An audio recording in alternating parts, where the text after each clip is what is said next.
the evening of the 27th of June, such a barking and howling of dogs and bellowing of cattle all over the city of Nauvoo I never heard before or since.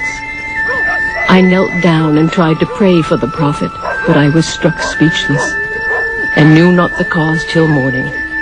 Of course, the awful deed was already accomplished, when the Spirit refused to give me utterance to prayer the evening before. Lucy Meservey Smith. Shortly after 5 o'clock on the afternoon of June 27, 1844, a mob craving its own frontier form of justice crept across an Illinois pasture, surrounded the jail at Carthage, and overpowered the guards.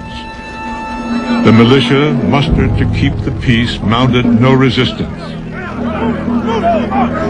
Attackers stormed up the stairs and swiftly fired shots into the second-floor cell that housed the Mormon prophet Joseph Smith, his brother Hiram, and friends John Taylor and Willard Richards. The melee ended as quickly as it began. Joseph and Hiram are dead. Taylor wounded, not very badly. I am well. Our guard was forced, as we believe, by a band of 100 to 200. The job was done in an instant. Willard Richards. The bodies of the Smiths after the coroner's inquest were taken by my father, Artois Hamilton, to his hotel. He made boxes, not coffins, out of pine boards, which they were taken in to Nauvoo the next day. William Hamilton.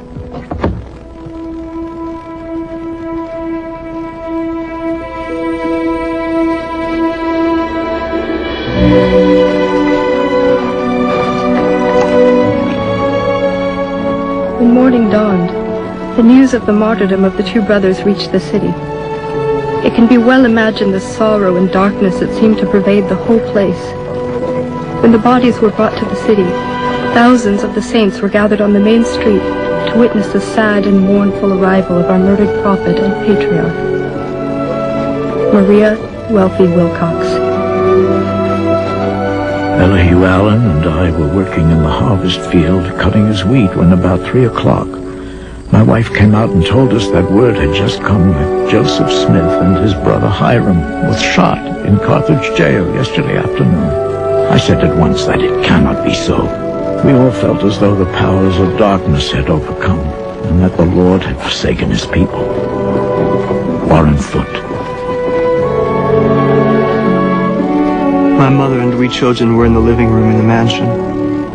After leaning over the coffin, Mother placed her hand upon the cheek of my father, and in grief-stricken accents said, "Oh, Joseph, Joseph, oh, my husband, have they taken you from me at last?" Joseph Smith III. Not everyone grieved the loss of the 38-year-old religious leader. The money digger, the juggler, and the founder of the Golden Bible delusion has been hurried away in the midst of his madness to his final account. The hand of the Lord was heavy upon him. An outlaw himself, God cut him off by outlaws. Alexander Campbell, Millennial Harbinger. Smith was killed as he should have been. 3 cheers to the brave company who shot him to pieces. Reverend William G. Brownlow, Jonesboro Whig. The Mormons had been stripped of their prophet and friend. How lonely was that feeling? How cold, barren, and desolate. As our prophet, he approached our God and obtained for us his will. But now our prophet, our counselor, our general, our leader, was gone.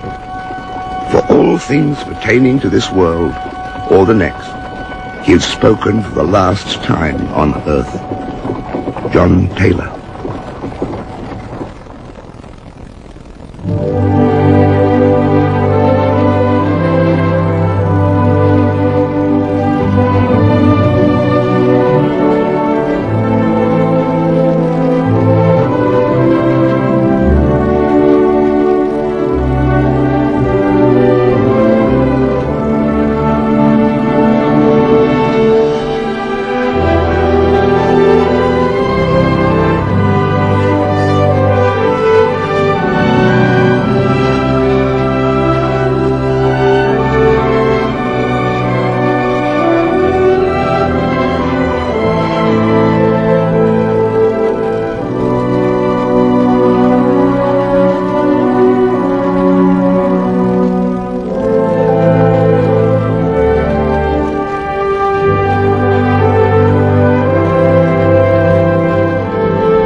bold, the believing, the land of promise.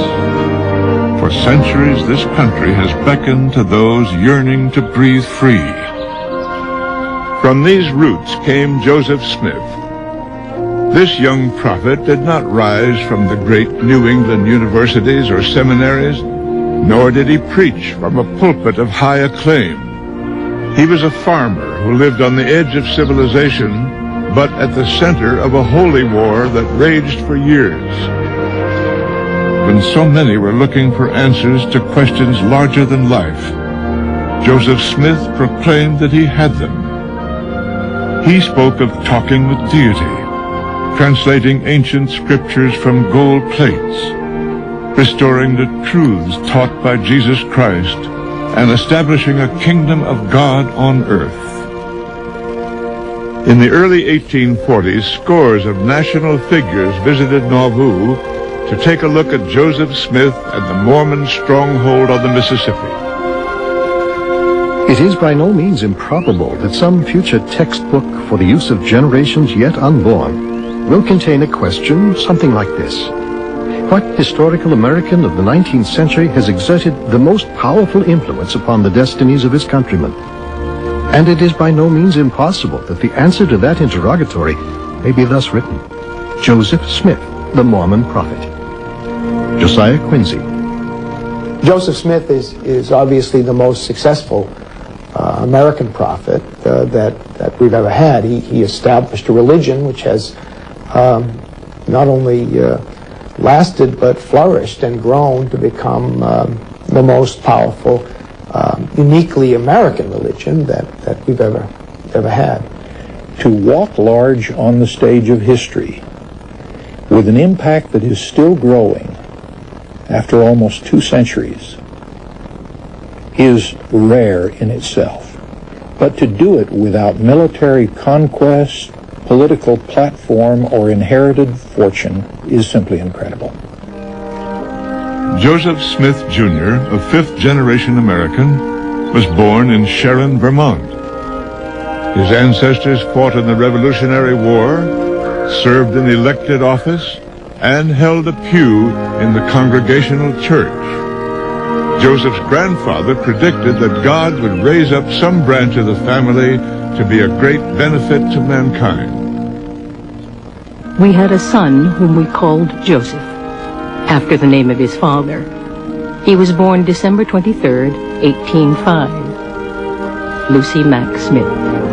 Joseph's mother described him as remarkably quiet, well-disposed. He was the fourth son of 11 children. 9 lived to adulthood.